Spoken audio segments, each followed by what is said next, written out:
Hello everyone, and today we will discuss the background of the Anglo-Norman period. आज हम लोग जो Anglo-Norman period है उसका बैकग्राउंड के बारे में जानेंगे, इसके स्टार्टिंग कहाँ से हुई, कैसे हुई, इस सब के बारे में जानेंगे। तो सबसे पहले जो ब्रिटेन की हिस्ट्री है, जहाँ से स्टार्ट हुआ है वहाँ से शुरुआत करते हैं। तो जो स्टार्टिंग हुई थी वो ब्राइटन से हुई थी। सबसे पहले ब्राइटन्स आए थे इंग्लैंड में, उसके बाद सिमरी और गेल्स आए थे, फिर सेल्टिक पीरियड, फिर रोमन लीजन, फिर एंग्लो सैक्सन। तो जो एंग्लो सैक्सन आए थे तो सभी को पता होगा कि जब रोमन लीजन मतलब एक आर्मी होती है, तो जब वहाँ पर रोम रूल कर रहा था तो वहाँ पर उसने अपनी एक आर्मी छोड़ रखी थी। जैसे अंग्रेज़ों ने, ब्रिटिशर्स ने इंडिया में अपनी आर्मी छोड़ रखी थी, उसी तरीके से वो वहाँ पर रहती थी और वो सब यहाँ का हिसाब किताब रखती थी और वहाँ पर उसको बताती थी। तो जब बाहर से और जो बाकी ट्राइब्स थी वो अटैक करने लगी, तो उन्होंने कहा कि अब हम यहाँ से आपको फ्री करते हैं, आप हमसे फ्री हैं और आप अपनी रक्षा स्वयं करिए। तो वहाँ से रोमन लीजन चला गया और फिर जो ट्राइब्स अटैक कर रही थी उसमें सबसे ज़्यादा जो पावरफुल ट्राइब थी उस टाइम वो थे एंजल्स। तो एंग्लो सैक्सन की स्टार्टिंग हुई और उसके बाद वहाँ से एंग्लो नॉर्मन के लिए बैकग्राउंड तैयार हुआ। तो हम लोग इसके बारे में शॉर्ट में जानते हैं। तो ये जो एंग्लो नॉर्मन जो टर्म है is generally use to describe the period of English history from the Norman conquest to the middle of the 14th century. तो ये मिडल 14th सेंचुरी तक के लिए यूज़ होता है। और it marked a new epoch where clergy insisted on using Latin. ये एक नया युग था जहाँ पर जो क्लर्जी थे, मीन्स जो रिलीजियस फील्ड के लोग थे, वो लैटिन को यूज़ करने पर जोर देते थे, और जो नॉबिलिटी थी, जो कुलीन वर्ग था, वो फ्रेंच को यूज़ करता था। और उसके बाद जो नॉर्मल लोग थे वो इंग्लिश को प्रायोरिटी देते थे। और जो यहाँ पर उस टाइम पॉपुलर राइटिंग्स थी वो क्रॉनिकल्स थे, रिलीजियस एंड डिडैक्टिक वर्क्स थे, पोइट्री, ड्रामा, इन सारे जनरल्स का यूज़ होता था। अब इसके इंट्रोडक्शन पे आते हैं। तो इसका बैकग्राउंड अब समझ गए कि कौन कौन सा पीरियड सीरियल है, उसके बाद नॉर्मन पीरियड आया है। तो Anglo Norman period of English history from Norman conquest to mid 14th century. तो ये जो एंग्लो नॉर्मन पीरियड है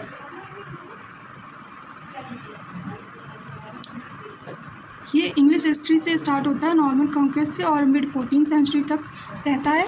Norman were descendants of Vikings from Denmark, Norway and Iceland. ये जो नॉर्मन्स थे ये डेनमार्क, नॉर्वे और आइसलैंड से आए थे, और इनकी ये जो जनजाति थी, जो ट्राइब्स थी, वो विकिंग्स थे, विकिंग्स के डिसेंडेंट्स थे ये।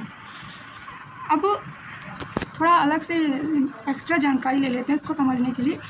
तो ये जो नॉर्मन्स थे ये इन जगह से आए थे, नॉर्वे, डेनमार्क और आइसलैंड से। उसके बाद जब धीरे धीरे ये अटैक करते रहे, और ये अटैक करते, जब ये बार बार फ्रांस में अटैक करते थे, तो फ्रांस में जो वहाँ पे उस टाइम वहाँ का जो राजा था, तो वहाँ से वो इन लोगों से बहुत परेशान हो गया। तो उन्होंने सोचा ये रोज़ रोज़ अटैक करते हैं, लूट मार करते हैं, क्योंकि इनका काम ही था प्लंडरिंग करना और लूट मार करना।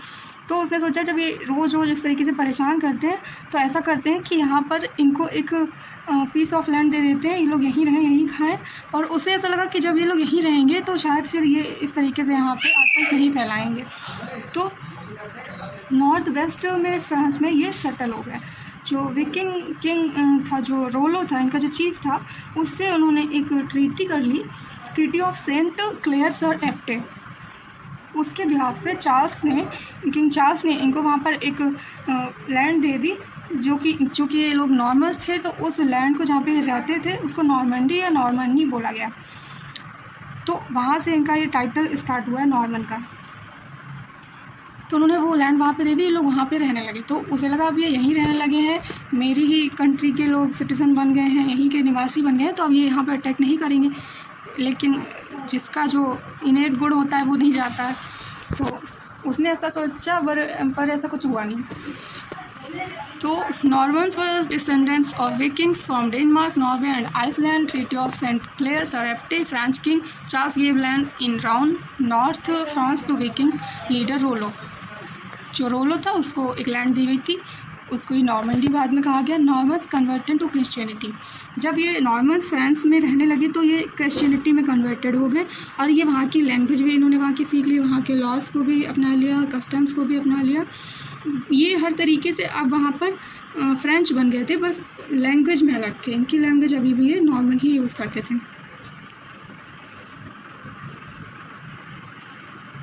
और जो उनका करेज था, जो बैटल करने का, जो वार का, वो अभी भी वैसा ही था। By 11th century Normandy became a powerful state. Normandy जो इनका लैंड था जिसको नॉर्मंडी बोला गया, वो एक पावरफुल स्टेट बन चुका था 11th सेंचुरी तक। Notable Norman leader Robert Guiscard who expanded in Italy. तो जो फ्रांस था वहाँ पे जो नोटेबल नॉर्मंडी के जो लीडर थे वो रॉबर्ट गुस्कार्ड थे, जिन्होंने नॉर्मंडी को या फ्रांस को इटली तक एक्सपेंड कर दिया। अब इंग्लैंड में ये कहाँ से आया, तो इसकी स्टार्टिंग तो नॉर्वे से, आयरलैंड से, इन सब जगह से हुई। वहाँ से ये फ्रांस में है, फ्रांस में इंग्लैंड में है, फ्रांस से इंग्लैंड में है। तो अब इंग्लैंड में ये आए, उसकी क्या भूमिका या क्या पृष्ठभूमि रही है उसको जान लेते हैं। तो इसका जो मेन जो घटना थी वो थी the Norman conquest of England 1066। तो 1066 का ये नॉर्मन कॉन्क्वेस्ट था। यहाँ पर ये था कि जब जो नॉर्मंडी का जो किंग था उस टाइम, जो ड्यूक था, विलियम ड्यूक ऑफ नॉर्मंडी, तो उसने एक बार जब एडवर्ड द कन्फेसर से उसकी फ़ाइट हुई तो वहाँ पर उसने उसको काफ़ी दिनों तक कैप्टिव रखा, जब तक कि उसने ये कसम नहीं खा ली कि हाँ मेरे मरने के बाद तुम इंग्लैंड के राजा बनोगे, ये प्रॉमिस नहीं कर दिया, तब तक उसने उसको कैप्टिव रखा। तो एक तरफ उसने उससे प्रॉमिस कर दिया था क्योंकि वो चाइल्डलेस था, तो उसने प्रॉमिस कर दिया था ड्यूक ऑफ नॉर्मंडी से, विलियम से, क्योंकि उसको वहाँ से बचना था कैसे भी करके, तो उसने प्रॉमिस कर दिया। दूसरी तरफ जब उसकी डेथ हुई तो उसने अपनी विल में हेरोल्ड गॉडविंसन, जो कि एक नॉबल मैन थे वहाँ पर, उनको वहाँ का इंग्लैंड का किंग बना दिया। और तीसरी तरफ जो एक तीसरे थे वो थे हेरोल्ड गॉडविंसन, नहीं हेरोल्ड हैड्राडा, जो कि नॉर्वे के किंग थे। तो अब ये तीनों इंग्लैंड के थ्रोन के लिए अपनी अपनी सत्ता, मतलब इंग्लैंड के थ्रोन को अशर्प करना चाह रहे थे। तो विलियम जो ड्यूक ऑफ नॉर्मंडी था वो इंग्लैंड में इसलिए अपना अधिकार दिखा रहा था क्योंकि उसने कहा था कि जो प्रीवियस किंग थे उन्होंने मुझसे प्रॉमिस किया था कि उनके मरने के बाद ये गद्दी मेरी होगी, उनका वो चाइल्डलेस थे इसलिए। लेकिन जो हेरोल्ड हैड्राडा है नॉर्वे का, उसका कहना था कि यहाँ पे मेरा अधिकार है, और उसने भी अपनी आर्मी लेके वो भी बैटल लॉन्च कर दिया था। और जो हेरोल्ड गॉडविंसन था उसको पता था कि ये दोनों तरफ से अटैक हो जाएगा, इससे पहले जल्द से जल्द मैं यहाँ की किंगशिप संभाल लूँ। तो वो जैसे ही उसकी डेथ होती है वो फटक से इंग्लैंड की गद्दी पे बैठ जाता है। अब जब इंग्लैंड की गद्दी पे वो बैठ जाता है और उसके बाकी दो और भी दावेदार हैं तो बैटल होना स्वाभाविक है। तो इधर से ये विलियम ड्यूक ऑफ नॉर्मंडी निकलते हैं और उधर नॉर्वे किंग हेरोल्ड हैड्राडा वो भी बैटल लॉन्च कर देते हैं। अब तीनों का बैटल स्टार्ट होता है। तो जब बैटल स्टार्ट होता है तो किंग हेरोल्ड गॉडविंसन 200 माइल्स मार्च करते हैं 6 डेज़ में और विकिंग आर्मी को ऑफ गार्ड कर देते हैं। हैड्राडा जो होता है वो लास्ट में हार जाता है और उसको ये मार देते हैं, और ज़्यादातर उसके जो मोस्ट ऑफ मैन होते हैं, जो सेना होती है, उसको भी हरा देते हैं। अब उसके बाद बचे हैं विलियम ड्यूक ऑफ नॉर्मंडी। तो जब उधर अब होता ये है कि जो इंग्लैंड की सेना होती है, जो हेरोल्ड गॉडविंसन होता है, वो उधर से अभी फाइट करके आए थे और उनकी सेना भी थकी हुई थी, उनके जो लड़ने के साधन थे, जो भी गोला बारूद जो भी कुछ रहा हो, वो भी अब उतना नहीं रहा। उसी टाइम पे ड्यूक ऑफ नॉर्मंडी वहाँ पे अटैक करते हैं और इनको पता होता है कि ये सही समय है, इस समय हम आसानी से इनसे जीत जाएंगे। तो duke of Normandy landed at Pevensey in the south of England and began a march towards Hastings. तो ये जो आते हैं और हेस्टिंग्स की तरफ एक मार्च शुरू कर देते हैं जहाँ पर एक वुडन फोर्ट बना होता है। हेरोल्ड गॉडविंसन वीकेंड आर्मी, जो उनकी आर्मी होती है वो थकी हुई होती है, कमज़ोर हो चुकी होती है क्योंकि वो अभी अभी युद्ध करके आई है, was force to march rapidly south, और उसको फोर्स किया जाता है कि वो साउथ की तरफ मार्च करे।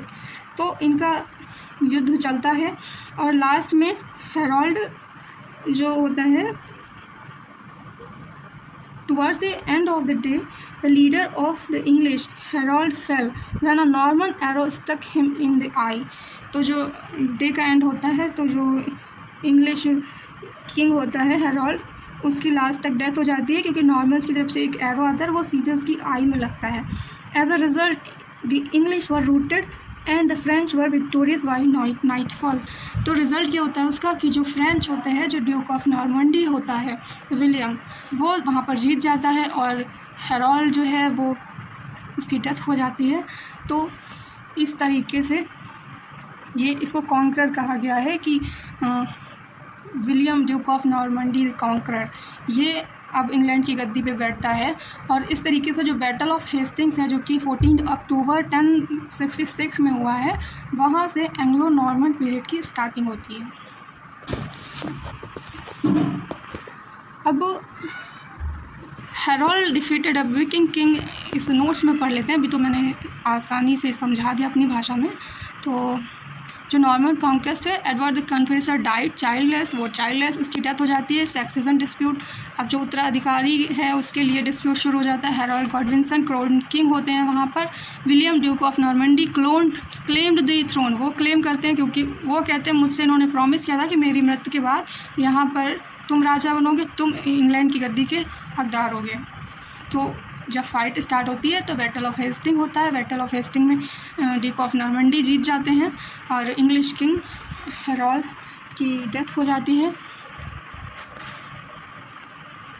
Harold was killed shot in the eye, और इनकी डेथ हो जाती है। William won crown king William first, William the Conqueror, और ये जीत जाते हैं। और क्रिसमस डे 1066 को इनका जो है इनको ये गद्दी वहाँ की इंग्लैंड की सत्ता मिल जाती है। और उसके बाद ये होता है कि उसके बाद भी वहाँ पर जो जनता होती है वो मानती नहीं है, तो ये उस पूरे लंदन को कैप्चुलेटेड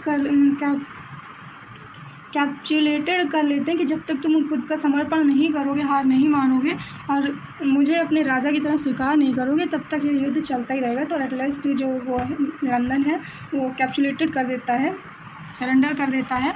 और ये 25 दिसंबर 1066 को वहाँ के राजा बन जाते हैं। अब इसके बाद जो ये बैटल ऑफ हेस्टिंग हुआ, नॉर्मन कॉन्क्वेस्ट हुआ, इसके बाद इसके परिणाम क्या होते हैं इंग्लैंड पे वो देख लेते हैं। Impact of the Norman conquest change English culture and politics. तो ये जो कॉन्क्वेस्ट होता है इसके बाद से जो इंग्लिश कल्चर होता है और पॉलिटिक्स होती है उसमें बहुत कुछ चेंज आता है। Introduced feudalism, land distribution among novels, feudalism की स्टार्टिंग हो जाती है क्योंकि यहाँ पर इससे पहले कोई ऐसी व्यवस्था चल नहीं रही थी, कुछ भी बहुत ज़्यादा व्यवस्थित नहीं था। Strengthened monarchy with a network of royal barons, जो मोनार्की होती है वो पावरफुल हो जाती है और जो उनके बैरन्स होते हैं वो भी लॉयल होते हैं बहुत ज़्यादा। Law and justice, stronger legal system, jury trials, compensation for crimes, मतलब इनका जो लीगल सिस्टम है उसको भी बहुत ही सुबद्ध कर दिया जाता है क्योंकि जो फ्रांस की आर्मी थी वो बहुत ही प्रतिभाशाली थी उस टाइम पर। और मिलिट्री इनोवेशंस होते हैं, कासल्स बनते हैं, न्यू टैक्टिक्स का यूज़ होता है, आर्किटेक्चर का यूज़ होता है, टावर ऑफ लंदन चर्च बनती है, Normans introduced new church lands and ecclesiastical reform. उसके बाद इन्फ्लुएंस की बात करें, लैंग्वेज पे क्या इन्फ्लुएंस होता है, तो जो फ्रेंच लैंग्वेज होती है वो कोर्ट और लॉ, लिटरेचर एंड नॉबिलिटी की लैंग्वेज बन जाती है। मतलब जो भी उच्च स्तरीय डिपार्टमेंट होते हैं वहाँ सब जगह पर फ्रेंच चलती है। जैसे जब भारत में ब्रिटिशर्स आए थे तो उनकी जो लैंग्वेज थी वो हमारे यहाँ भी नॉबिलिटी की लैंग्वेज बन गई है और वो अभी तक चल रही है। जो हमारी खुद की लैंग्वेज थी संस्कृत, वो सिर्फ रिलीजियस फील्ड में रह गई है और जो हमारे लॉ, कोर्ट्स, लिटरेचर, नॉबिलिटी, जो भी ये सारी चीज़ें हैं, जो हाई स्टैंडर्ड के लोग हैं वो सब इंग्लिश को प्रायोरिटी देते हैं। उसी तरीके से वहाँ पे फ्रेंच हाई लेवल की लैंग्वेज बन गई थी, अपर सेक्शन की लैंग्वेज बन गई थी। लैटिन सिर्फ क्लर्जीमैन यूज़ करते थे या फिर जो भी रिलीजियस फील्ड से जुड़े लोग होते थे वो यूज़ करते थे। और इंग्लिश का डिक्लाइन हुआ है बहुत ज़्यादा। इंग्लिश वहाँ पर सिर्फ रिटन लैंग्वेज बन गई है और मोस्टली स्पोकन फॉर्म्स में ही रह गई है। और वो भी जो लोअर स्टैंडर्ड के लोग होते थे वो बोलते थे, जो इंग्लिश बोलते थे उनको थोड़ा सा लोअर माना जाता था और जो फ्रेंच बोलते थे उनको स्टैंडर्ड में बहुत ही हाई समझा जाता था। जैसे अगर प्रेजेंट टाइम में हम अपने यहाँ की सोसाइटी की बात करें तो जो हमारे यहाँ जो हिंदी बोलेगा वो भले ही बहुत ही अच्छा हो, किसी सब्जेक्ट में बहुत ही ज्ञानी हो, कुछ भी हो, लेकिन उसको लोग सोचते हैं कि यार ये तो ऐसे ही है। लेकिन जो 2 लाइन इंग्लिश बोल देता है उसको बहुत ज्ञानी माना जाता है। मतलब वो English became a language of Prestige. तो उसी टाइप से जो उस टाइम पे था, तो फ्रेंच वहाँ की प्रेस्टीज मानी जाती थी। लैंग्वेज ऑफ प्रेस्टीज फ्रेंच थी उस टाइम पे। और रिटन लैंग्वेज में इंग्लिश का डिक्लाइन हुआ है और स्पोकन फॉर्म में ही रह गई है। 10,000 वर्ड जो फ्रेंच वर्ड थे वो इंग्लिश में एंटर हो गए और वो एज इट इज़ ले लिए गए। जैसे जो लॉ से रिलेटेड थे, जो गवर्नमेंट से रिलेटेड थे, आर्ट, लिटरेचर, फूड, फैशन, इन सब चीज़ों से जो रिलेटेड वर्ड्स थे वो फ्रेंच से ऐसे ही इंग्लिश में उठा लिए गए। Example court, justice, government, beauty, art, surgeon, attorney, secretary, ये सारे वर्ड एज इट इज़ ले लिए गए फ्रेंच से। और ग्रामर में भी कुछ चीज़ें ड्रॉप आउट की, कुछ छोड़ दी गई, कुछ मिला दी गई वर्ड्स की एंडिंग में। प्रोनाउंसिएशन में भी डिफरेंस आया। जो क्वीन लिखते हैं हम लोग तो उस टाइम पे CW लिखा जाता था QU के लिए, अभी वो QU हो चुका है। SC लिखा जाता था शी के लिए, तो अभी वो SH हो चुका है। शिप को सिप लिखते थे, क्वीन को क्वीन लिखते थे। तो ये प्रोनाउंसिएशन और स्पेलिंग में भी डिफरेंस आया। बाइलिंगुअलिज्म आया। नॉबिलिटी फ्रेंच बोलते थे, कॉमन पीपल इंग्लिश बोलते थे। Eventually English remerged stronger and enriched with French vocabulary. जो इंग्लिश थी वो धीरे धीरे फ्रेंच वोकैबुलरी में मिक्स हो गई, मर्ज हो गई, और कुछ वर्ड फ्रेंच के इधर आ गए, कुछ इधर के उधर चले गए। इस तरीके से था। इस तरीके से ये नॉर्मन जो पीरियड था वो आ गया। और यहाँ पर जो एंग्लो सैक्सन पीरियड था वो उसका एंड हो गया और नॉर्मन पीरियड की स्टार्टिंग हुई। और जो विलियम जो कॉन्करर था, विलियम द फर्स्ट, तो उसकी एक बहुत ही इफेक्टिव किंग प्रूव हुआ इंग्लैंड के लिए। और उसकी एक बुक आई थी, Domesday book, a great census of the lands and people of England was among his notable achievements. तो ये जो उनकी बुक थी डोम्सडे बुक, इसमें जो भी ज़मीन से जुड़ी चीज़ें होती थी उसका लेखा जोखा रहता था, बहुत मतलब अच्छे से बहुत उसको दिया गया था कि जो जनगणना है उसको पहली बार दिया गया था इसी में। और ये बहुत ही नोटेबल अचीवमेंट था उस टाइम का। और इसकी डेथ के बाद जो उसका सन था विलियम रूफस, वो विलियम सेकंड के नाम से इंग्लैंड की गद्दी पे बैठा। और ये छोटी सी हिस्ट्री थी ब्रिटेन की। और इस तरीके से यहाँ पर एंग्लो नॉर्मन पीरियड की स्टार्टिंग होती है with the battle of Hastings.